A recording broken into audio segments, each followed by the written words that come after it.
Bonjour à tous, bonjour à toutes, bonjour à tous et à toutes, j'espère que vous allez bien. Aujourd'hui on se retrouve pour parler d'histoire, plus précisément de la préhistoire. Alors, qu'est-ce que la préhistoire? C'est une période définie historiquement entre l'apparition de l'espèce humaine et l'invention de l'écriture. Jusque-là, pas de problème. Si en fait, oui, parce que malheureusement, ou pas, on remonte au fil de chaque découverte la date de l'apparition de l'humanité, et aussi celle de l'invention de l'écriture. C'est compliqué. La préhistoire donc débute il y a 2,8 millions d'années, avec l'apparition du genre Homo, déterminé par un fragment de mâchoire fossilisée, découvert en 2013 en Éthiopie. D'où son nom qui a tout à voir, LD 350-1. Pour le nom, on peut repasser. Alors, pour bien comprendre, les seules choses que l'on connaît d'une période, ce sont les traces laissées par ceux qui y ont vécu et les couches géologiques. Donc, il y a 2,8 millions d'années, débute le paléolithique archaïque, puisque oui, il y a plusieurs paléolithiques. Par ailleurs, est-ce que vous savez ce que veut dire paléolithique? C'est simple, enfin simple, c'est du grec, hein. Ça veut dire âge de la pierre ancienne. Donc par opposition au néolithique qui lui est l'âge de la pierre nouvelle. Le paléolithique archaïque donc est contesté par les chercheurs puisqu'ils préfèrent le mettre avec le paléolithique inférieur. Ou alors ils considèrent qu'il n'est valable uniquement que pour l'Afrique. Alors pourquoi l'Afrique? Pourquoi pas?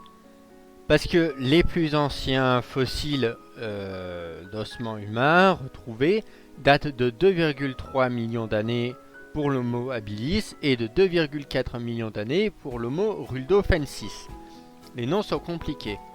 Il y a aussi bien sûr les Australopithèques dont faisait partie Lucie qui est très connue, mais comme les chercheurs ne considèrent pas qu'ils font partie du genre humain à proprement parler, car ils les auraient précédés, ils font pas partie des humains en fait. Donc l'Homo habilis, littéralement celui qui est habile, ou l'homme habile. Cette fois c'est du latin et non plus du grec. Donc il y a aussi l'homme rudolfensis, qui tire son nom du lac auquel il a été découvert, le lac Rudolf, en 1972. Vient ensuite le paléolithique inférieur, qui dure de 760 000 ans à la domestication du feu, il y a 450 000 ans. Comme je l'ai dit précédemment, il y a un litige entre les chercheurs, car cette période est contestée par certains comme la première du paléolithique. Cette période voit apparaître l'utilisation des outils en pierre, notamment le biface. C'est un galet taillé sur deux faces, d'où son nom biface. Et aussi la domestication du feu, attribuée pour l'instant à l'Homo erectus.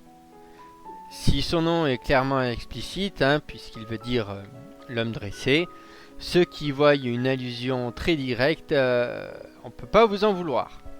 Il a vécu donc entre 1 million d'années et 300 000 ans.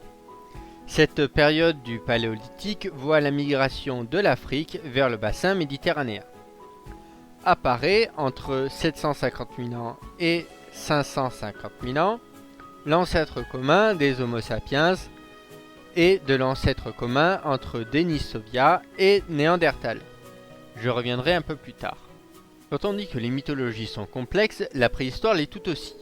Ce fameux ancêtre commun, on ne le connaît pas, mais on sait qu'il existe car il y a un chaînon manquant entre les deux espèces. Arrive donc le paléolithique moyen, qui comme son nom l'indique est au milieu, sauf en fait si on prend en compte le paléolithique archaïque. Mais bon, passons. Alors le paléolithique moyen, il débute il y a 350 000 ans et finit vers 45 000 ans en Afrique et en Europe. Parce que par ailleurs les dates sont décalées. On retrouve ça aussi avec la Renaissance, qui est un mouvement qui est parti d'Italie vers 1400 et se retrouve en France vers 1500-1600. Après Jésus-Christ, hein, bien sûr, on est repassé dans l'histoire. Bon, je m'égare un peu, on repasse donc à la préhistoire. Donc, le paléolithique moyen voit l'apparition de Néandertal et Sapiens. Néandertal apparaît vers 250 000 ans en Europe. Alors, il faut savoir que Néandertal vient du nom de la vallée dans laquelle il a été découvert, à savoir dans la vallée en Allemagne, entre Dulsodendorf, c'est compliqué, et Wuppertal. J'ai pas fait beaucoup d'allemand. Donc, ces ouvriers qui, en 1856, ont découvert les ossements en exploitant une carrière. Alors, Néandertal ne sort pas de nulle part, puisqu'il a un ancêtre commun avec Sapiens. Pour faire simple, ce premier ancêtre, on va l'appeler en hommage à la mythologie grecque, Ouranos. Pour bien comprendre le lien entre Sapiens et Néandertal, je vais schématiser. Donc Ouranos, l'homo ancestor, comme on va l'appeler, apparaît en Europe vers 860 000 ans. Il donne ensuite naissance à 2 enfants. L'homo elbergensis, son nom est compliqué lui aussi, qui apparaît vers 700 000 ans et qui s'éteint vers 220 000 ans. Pour plus de facilité, on va l'appeler Chronos. Donc Chronos vers 350 000 ans donne naissance à Denisovien et à Néandertal vers 250 000 ans. Ensuite, Ouranos, donc le premier en fait, donne naissance à Rhea, qui à son tour donne naissance à Rudolfensis vers 700 000 ans et à Sapiens vers 300 000 ans, qui est aussi l'époque de disparition de Rudolfensis. À savoir si les deux ils se sont pas mis en guerre. Pour bien comprendre tout ça, vous avez le schéma sous les yeux, c'est vraiment compliqué. Ben, si vous êtes toujours là, courage, parce qu'on entre dans l'hybridation. Denisovia copule avec Néandertal, donnant naissance à une petite fille qui meurt à l'âge de ses 13 ans, il y a environ 90 000 ans. Denisovia copule avec Sapiens, ce qui donne les Papous, les aborigènes d'Australie il y a 30 000 ans, tout comme les Tibétains il y a 160 000 ans. Et bien entendu, Sapiens copule avec Néandertal, la boucle est bouclée, en 50 000 ans. Vous voyez le rapport maintenant avec la mythologie grecque? Non, c'est pas grave, vous comprendrez mieux quand je l'aborderai. Si oui, tant mieux, parfait. Alors, ce qu'il faut savoir, c'est que toutes les dates que j'ai dites sont approximatives et sont sujets à discussion entre les chercheurs. Alors, pour en revenir au paléolithique moyen, après s'être un peu égaré, donc Sapiens apparaît en Afrique vers 300 000 ans, en Chine vers 110 000 ans et en Europe vers 65 000 ans. Encore une fois, je me répète, mais les dates sont approximatives et risquent fort de changer au fil de nombreuses autres découvertes. On arrive enfin au paléolithique supérieur, qui commence vers 45 000 ans et se finit vers 12 000 ans en fait. Là c'est carrément la révolution de l'outil, puisqu'on passe du biface aux os d'animaux, bois de cerf, ivoire de mammouth. C'est aussi l'apparition de l'art préhistorique, des dessins dans les grottes. Alors, vous avez sûrement entendu parler de l'art pariétal et de l'art rupestre.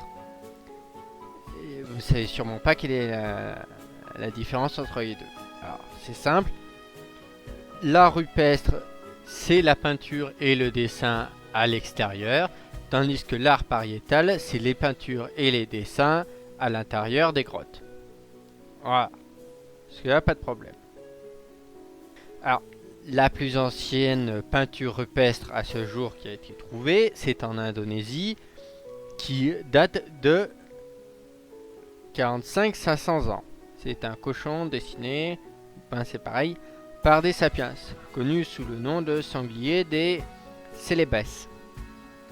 Ensuite, vers 40 000 ans, dans la grotte de Castillo en Espagne, a été peint un bison et des mains, notamment celles de femmes. Vers 35 000 ans, c'est en France, dans la grotte de Chauvet, qu'est dessiné un rhinocéros. Je me demande si on relâchait un rhinocéros dans cette région, est-ce qu'il s'habituerait comme ses ancêtres? J'en doute. Mais au moins, au lieu de faire un Jurassic Park, on pourrait peut-être faire un Paléolithique Park. Bien que ça sonne un peu faux. Bon, alors, il y a aussi les grottes espagnoles de la Pasiega, de Maltraversio et d'Ardales, qui font relativiser. Je maîtrise mal l'espagnol. Donc, accrochez-vous, on est parti pour de l'incroyable et du spectaculaire. Alors, la rupestre et pariétale est associée aux sapiens. Sauf que là, c'était avant de découvrir ces 3 grottes. Donc dans la première, on trouve une sorte de figure quadrillée, des représentations d'animaux, des points et des figures non identifiées. Dans la deuxième, on retrouve des mains, et dans la troisième, c'est juste une paroi qu'on a peinte. Cette peinture date d'au moins 64 800 ans pour la première, et 65 700 ans pour la deuxième. Et pour la dernière, c'est 65 500 ans. Et ces peintures ont été faites par roulement de tambour néandertal. Enfin, c'est la version officielle, car beaucoup de chercheurs en doutent. Certains remettent en cause la méthode de datation, d'autres impliquent Denisovia. Pour les autres, pour qui ils sont sur cette version, déclarent que c'est une nouvelle avancée dans la compréhension des Néandertals. Ou que c'est tout à fait possible, car on a retrouvé à 2 km de là, dans des grottes, des squelettes de Néandertals. Pour ma part, je dirais que cela correspond plus aux sapiens qui sont apparus en Europe vers 240 000 ans, selon la dernière étude de 2019. Je vous disais que les dates étaient sujettes au changement. Pour en revenir aux grottes, il y a bien sûr la grotte de Cussac, qui date de à peu près 25 000 ans, célèbre pour sa femme gravée, les grottes du Pêche-Merle de Caboret qui datent de 25 000 ans, célèbre pour ses chevaux, et les grottes de Lascaux les plus connues et les plus célèbres pour ses eaux roches qui datent de 17 000 ans. On voit aussi fleurir un peu partout des Vénus paléolithiques. Une autre info en vrac, vers 30 000 ans, Sapiens s'établit en Amérique. Passons donc au Mésolithique, qui débute vers 12 500 et finit vers 6 400. C'est l'âge de la pierre moyenne. C'est en grec toujours. Oui, les noms des espèces sont en latin, mais les périodes sont en grec. Un jour, il faudrait qu'on nomme quelque chose en français. Ce serait peut-être bien. Durant cette période du Mésolithique apparaît donc Göbekli Tepe en Turquie et Jéricho en Israël. Ce sont deux lieux teintés de mystère. Car il y a aussi l'Égypte auquel cette date aurait vu se construire le sphinx de Gizeh, selon les études d'un géologue. On y reviendra plus tard. Donc c'est la fin de la période glaciaire qui a débuté vers 115 000 ans et fini vers 11 700 ans. Donc à peu près, à peu de choses près, vers 12 000 ans. Et c'est justement vers 12 000 ans qu'est censé disparaître la mythique Atlantide. Et que se sont construits les 3 monuments cités plus tôt. Quoique Jéricho en fait est une cité, c'est pas un monument. Donc c'est pas grave. Je reviendrai donc dans d'autres vidéos parce que c'est des sujets complexes et sensibles qui méritent à ce qu'on s'y attarde plus dans un format un peu plus complet. Bien, ensuite le néolithique qui est, comme je l'ai dit avant, l'âge de la nouvelle pierre qui commence en 6000 ans et prend fin à l'âge du bronze en 3000 ans en Anatolie en fait. Là c'est la Turquie actuelle. c'est l'apparition de l'écriture et de l'élevage. On passe donc de domaine à sédentaire. Et c'est la diversité des métiers. Vers 450 ans, 4500 ans en fait, se développe en Europe atlantique, Écosse et Portugal, une vaste culture mégalithique, voyant apparaître et fleurir un peu de partout tout ce qui est dolmen, menhir et autres cromlèches. Et puisqu'il y a de fabuleux aussi Stonehenge et Karnak, j'y reviendrai aussi dans une autre vidéo. Arrive donc l'âge du bronze vers 3000, qui commence en Anatolie, comme je l'ai dit, qui est la Turquie actuelle. Durant cet âge naissent les civilisations, mais j'aborderai ça dans une prochaine vidéo. Alors, cette vidéo touche à sa fin, j'ai énormément résumé pour qu'elle soit un minimum compréhensible, et j'ai donc abordé les points qui me semblaient importants. Voilà la peinture dite de Néandertal. Dites-moi en commentaire ce que vous y voyez sur cette peinture. Je vous dis au revoir, c'était KFRay et à une prochaine fois.